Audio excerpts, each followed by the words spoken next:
ఏపీలో ప్రతిష్టాత్మకమైన మహా విశాఖ నగరపాలక సంస్థ జీవీఎంసీ వైసీపీ నుంచి చేజారేలా ఉంది. కూటమి ప్రభుత్వం ఏర్పాటైన నాటి నుంచి మున్సిపాలిటీలు, కార్పొరేషన్లలో సభ్యులను వైసీపీ నుంచి తమ పార్టీలో చేర్చుకోవడం అనేది అలవాటుగా జరిగిపోతూ ఉంది.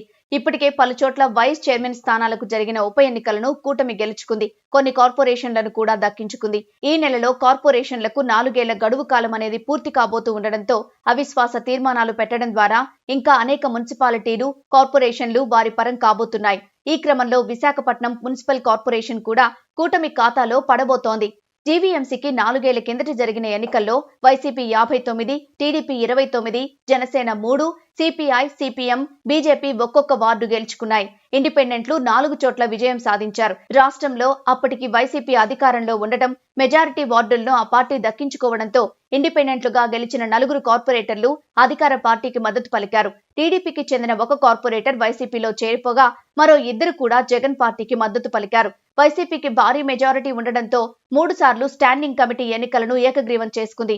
అయితే 2024 సాధారణ ఎన్నికల్లో టీడీపీ, జనసేన, బీజేపీ కూటమి రాష్ట్రంలో అధికారంలోకి రావడంతో కౌన్సిల్లో బలాలు తారుమారయ్యాయి. వైసీపీలో చేరిన 4 ఇండిపెండెంట్లలో 2 టీడీపీ, మరో 2 జనసేనలో చేరిపోయారు. అలాగే వైసీపీకి చెందిన దాదాపు 20 మంది కార్పొరేటర్లు టీడీపీ, జనసేనలో చేరిపోయారు. టీడీపీ నుంచి గెలిచినప్పటికీ వైసీపీకి మద్దతు పలికిన 2 కార్పొరేటర్లు తిరిగి టీడీపీకి మద్దతు ప్రకటించారు. ప్రస్తుతం కౌన్సిల్లో కూటమి బలం 53కి పెరగ్గా వైసీపీ బలం 38కి తగ్గిపోయింది. దీంతో గత ఏడాది జూలైలో జరిగిన స్టాండింగ్ కమిటీ ఎన్నికల్లో కూటమి అభ్యర్థులు విజయం సాధించారు. ఆ తర్వాత మేయర్ గొలగాని హరివెంకట కుమారిని పదవి నుంచి దింపే ప్రయత్నాలు కూటమి నేతలు మొదలుపెట్టారు. కానీ అవిశ్వాసం పెట్టాలంటే కనీసం 4 ఏళ్ల పదవీ కాలం పూర్తవ్వాలనే నిబంధన మున్సిపల్ చట్టంలో ఉండడంతో వీలు కాలేదు. ఈ నెల 18 నాటికి మేయర్ పదవి చేపట్టి 4 ఏళ్లు పూర్తవుతూ ఉండడంతో కూటమి నేతలు తమ ప్రయత్నాల్ని ముమ్మరం చేశారు. ఆ నేపథ్యంలో కార్పొరేషన్ చైర్మన్ పై అవిశ్వాస తీర్మానం పెట్టడానికి తెలుగుదేశం ఫ్లోర్ లీడర్ పీలా శ్రీనివాసరావు తన ప్రయత్నాలు తాను చేసుకుంటున్నారు. అందుకు సరిపడా కార్పొరేటర్లతో ఆల్రెడీ సంతకాలు సేకరించారు. కూటమికి సరిపడా సంఖ్య ఉన్నప్పటికీ మరికొందరు వైసీపీని వీడి జనసేనలో చేరేందుకు సిద్ధంగా ఉన్నట్లు సమాచారం. ఆ మేరకు అమరావతిలో సంప్రదింపులు జరుగుతున్నాయట.